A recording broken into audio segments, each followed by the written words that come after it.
토크쇼 15번째 질문 가보도록 하겠습니다. 15번째 질문! 네트워크 마케팅에서 좋은 보상 플랜의 기준을 알고 싶어요. 이 부분도 아까 첫 번째 질문에서 하나 또 다뤄봐야 될 그런 문제인 것 같습니다. 혹시 이 부분에 있어서 좀 풀어주실 분? 네, 저는 기준. 이제 네. 그 보상 플랜을 사람들은 이제 회사에서 알아서 주겠지 이런 사람들이 되게 많은데 회사를 선택할 때 보상 플랜을 좀 유심히 살펴보라고 말씀드리거든요. 왜냐면 보상 플랜을 보다 보면 그 이면에 이 회사가 어떤 생각을 가지고 있는지 그 회사 리더들이 어떤 생각을 가지고 있는지 뻔히 나오는 거죠. 왜냐면 사업 그쵸. 자체가 보상 플랜에 맞춰져 있는 거잖아요. 그래서 우리나라는 법적으로 전체 매출의 38.5% 이상을 못 나눠주게 더 이상 못 주게끔 돼 있어요. 그러니까 그 이상을 준다 그러면 그 자체로 그 불법이다 생각하시면 될 것 같고요. 그러면 38.5% 내에서 어떻게 줄까 하는 문제거든요. 그쵸. 근데 이게 분배의 문제가 되게 큰 문제. 국가도 세금을 걷어서 어떻게 분배할까에 따라서 국가의 품격이 차이가 나잖아요. 그쵸. 네트워크 사업도 똑같습니다. 보상 플랜에 따라서 이게 어떤 가치가 있는가 나오는데 38.5% 중에서 어떤 회사들은 최고 직급자들의 소득을 몰아주는 경우가 있고요.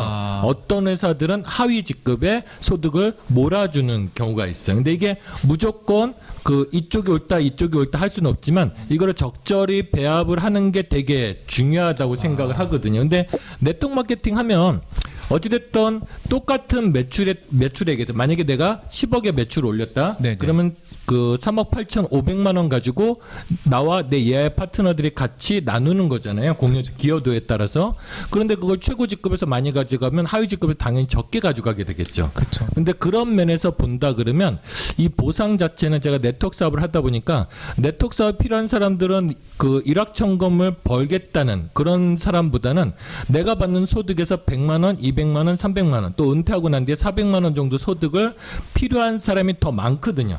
또 이런 것들이 유지가 됐을 때 네트워크를 그만두지 않고 유지하는 성향들이 있기 때문에 저는 그 보상 플랜 자체가 어느 쪽에 초점이 맞춰져 있는지 그리고 내 목적이 뭔지 내가 일확천금 벌려고 네트워크를 하는 건지 아니면 안정적인 소득을 위해서 네트워크를 하는 건지 이걸 파악하고 넷 보상 플랜을 살펴봐야 된다 이렇게 말씀을 드리고 싶어요. 또 시기적으로 짧게 한 1, 2년 반짝 하고 내가 그만둬도 상관이 없다 하면은 정말 불같이 확 올라오는 그런 매력적인 패키지 위주의 보상 플랜도 있지만 내가 꾸준히 인세 소득을 만들어 가고 싶다 하면은 또 목적이 그거에 따라서 또 선정해야 되는 목적이 좀 다른 것 같아요. 그렇죠. 근데 대부분의 목적은 이제 100만 원에서 400만 원 구간 사이에 있을 겁니다. 그렇죠. 유희성 사장님. 저는 네트워크 알아보시는 분들 중에 저도 뭐 10년이 채 되진 않았습니다. 그래서 네트워크에 대해서 이렇다 저렇다 얘기하기 조금 조심스럽긴 한데요. 그동안 만나왔던 분들 중에 같은 네트워크 업계에 저보다 훨씬 오래 일하셨던 분들이 하는 말 중에 가끔 이런 말, 우리 회사 많이 풀어줘, 우리 회사 많이 줘, 이런 말 있잖아요. 지금 돌아보니 너무 웃긴 말이에요. 그러니까 그 많이 준다는 얘기는 결국엔 그 회사는 불법적인 방법으로 돈을 준다는 얘기거든요.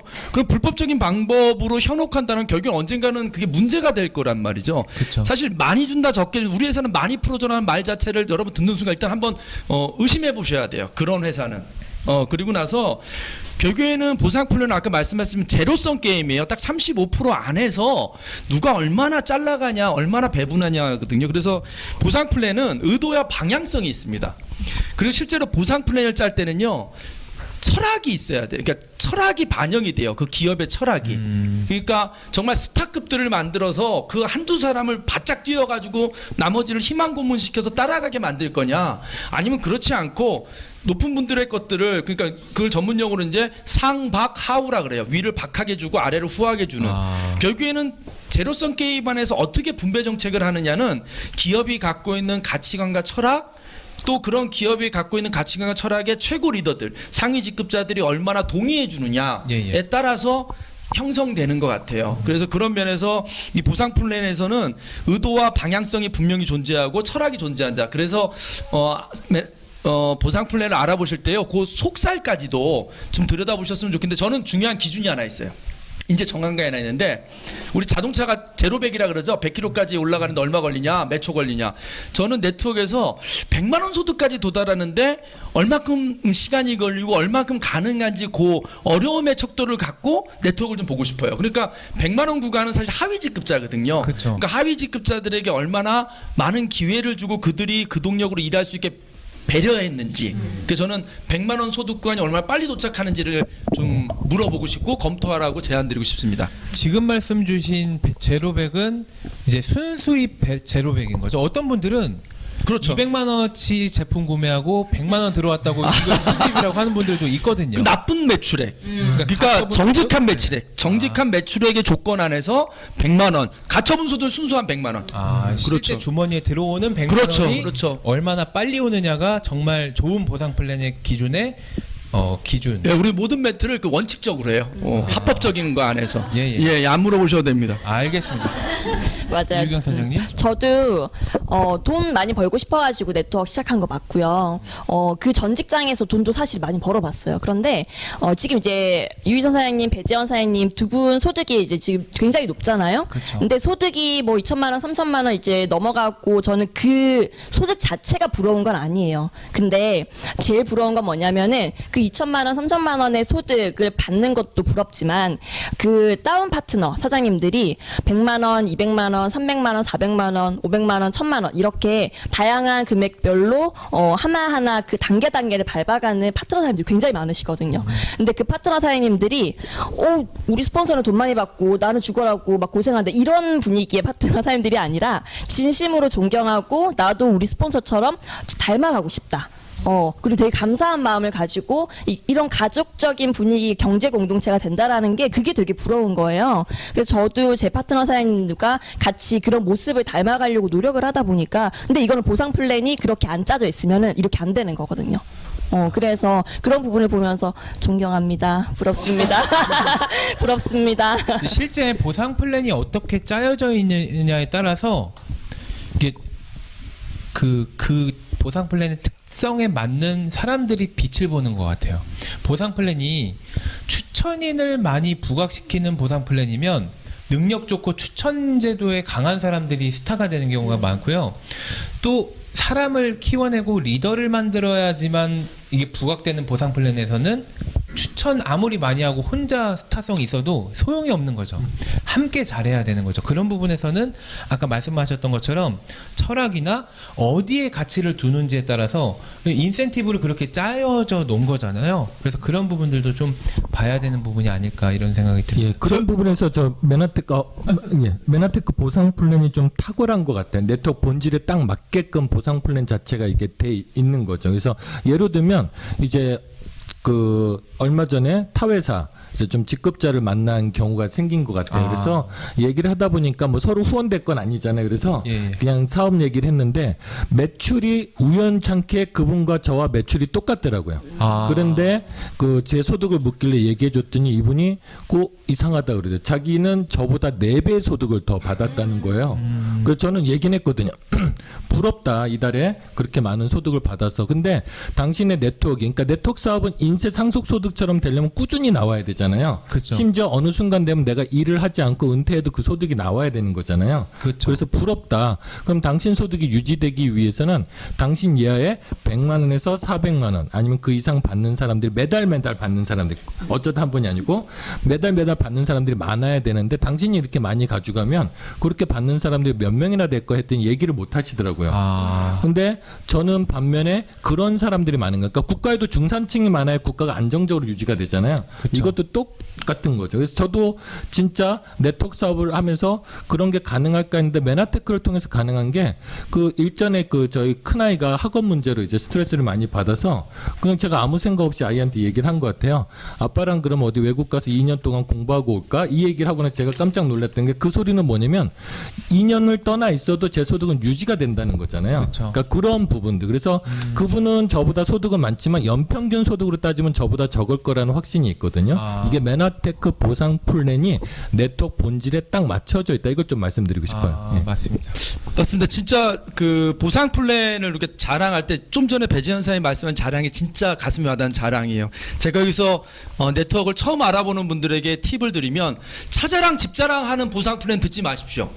그 수입이 당연히 되면 그 차 탈 건데 꼭 그 핵심적인 얘기는 다 빼고 누가 우리 최고리다가 뭐 람보르기니를 타니 포르쉐 뭘 타니 이러는 얘기를 하는데 그건 본질을 호도하는 얘기예요. 그래서 어쩌면 본질과 상관없는 뭐 집자랑 차자랑 이런 것들은 외려 본질 얘기 자랑할 게 없다. 진짜 부자들은 그런 차 얘기 안 한다. 제가 흥분해서 좀 떨었는데 근데 중요한 건 그런 말에 젊은 세대들이 넘어가요. 20대들이 거기에 혹해요.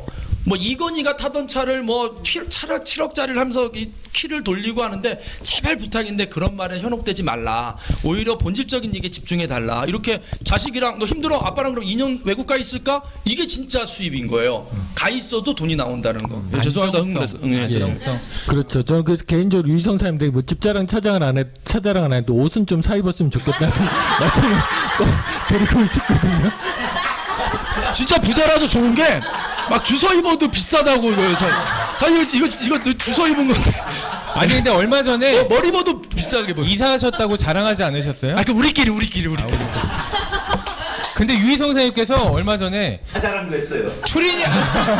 추리닝을 입어도 자기는 상관없다. 벤치에서 나오기 때문에 이런 얘기를 하셨어요. 우리는 안 하진 않지만 많이 안 한다. 이렇게. 조금 한다. 그래, 조금 한다. 예. 자멸을 할 수 있는 답변이었습니다. 예, 죄송합니다. 일단은 보상 플랜에 있어서 이렇게 되는 이유와 그리고 보상 플랜 하나하나를 풀어주기보다 아이템과 비전을 얘기해주고 이 보상 플랜은 반드시 된다. 그렇기 때문에 내가 이런 삶을 살았다. 이렇게 과정을 무시하고 좀 화려한 부분만 부각되는 이런 보상 플랜에 조직 그리고 회사 같은 경우는 조금 위험성은 있는 것 같아요. 그러니까 이를테면 아이돌 가수 스타 한 명에 연습생 한 100명 깔려 있는 거랑 비슷한 거죠. 그렇죠. 되면 대박이지만 안 되면 아닌데 확률이 너무 낮잖아요. 연습생은 이래야 된다. 그리고 5년, 10년은 정말 굶어도 된다. 이렇게 또 얘기하는 것도 많이 있거든요. 근데 말씀해 주신 것처럼 제로 100 또는 제로 200이 정말 현실적으로 따박따박 나왔을 때 사람들은 절대 떠나지 않더라고요. 한 100만 원, 200만 원 정도 소득이 꾸준하게 되면 떠나지 않는데 많은 분들이 1,000만 원, 2,000만 원, 3,000만 원을 바라보고 지금의 너무 배고픈 거를 견디는 거를 당연하게 생각하는 분들이 좀 많이 있는 것 같습니다. 그런 부분에서 보상 플랜을 검토하시는 분들은 지금 방송의 기준에 맞춰서 잘 검토해 보시면 좋을 것 같습니다. 이 정도로 그럼 정리를 좀 해보도록 할까요? 네. 네, 정리의 달인. 그러면 이제 5번째 질문입니다. 5번째 질문 16번째인데요. 이제 지금 또 생각보다 무거운 주제일 수 있어서 저희가 조금 열변도 토하고 또 이렇게 또 보상 플랜 또 민감한 부분이잖아요. 오늘 좀 무거워요. 다 네. 무거워. 근데 한 번은 꼭 다루고 건너가야 되는 부분이기 때문에 또 어쩔 수 없는 부분들이 좀 있습니다. 그러면 16번째 질문 가보도록 하겠습니다. 고품격 매나 토크쇼 백문백답 16번째 질문. 동 맞았어. 아까 말씀하셨던 부분에 이어서 좋은 시스템의 기준이 무엇일까요? 어떻게 하면 우리 사업이 시스템 사업이라고 하는데 좋은 시스템과 그렇지 않은 시스템을 구분할 수 있을까요? 이거 굉장히 애매모호할 수 있지만 반드시 기준을 만들어주면 초반에 검토하시는 분들한테 도움이 많이 될 것 같아요. 네,